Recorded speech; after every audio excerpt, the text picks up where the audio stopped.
乡亲啊，有一出国片叫做《周处除三害》，由影帝阮经天来主演。伫中国是大庆红，但是即摆是卡到潮湿的风波。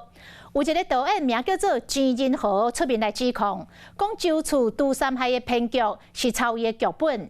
钱仁豪向法院提出着告诉，申请民事的假扣押嘛来核准，会当向《周处除三害》的电影公司来执行着3000万的财产假扣押。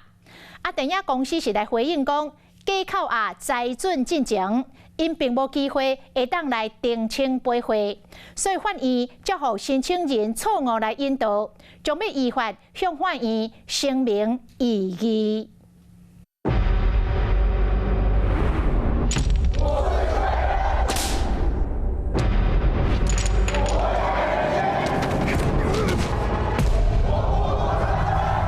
影帝阮经天搬通缉犯伫电影中冤假受判，把干票大了，让道场所有人都知道我是谁，这就是我的价值。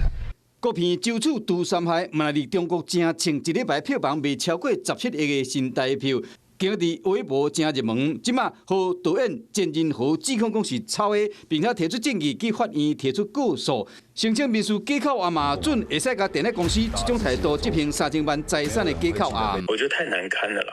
我必须证明这孩子是我生的，我的孩子被人家抱走了，我还要说别人养的比我好，一定是有十足的证据跟把握，法院才会给我足以去假扣押对方。其实导演钱仁豪伫去年10月就面前提出比较，甲伊创作的电影剧本无合无天，每这个台词甲剧情拢真诚。没有办法接受对方导演说了一句说，这故事有什么了不起的？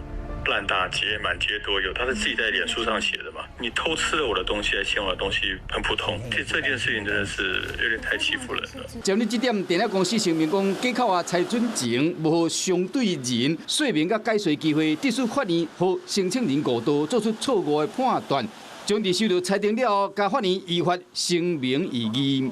双方是一人讲一款，一切进入司法庭事，嘛好就处除三害，又搁引起话题。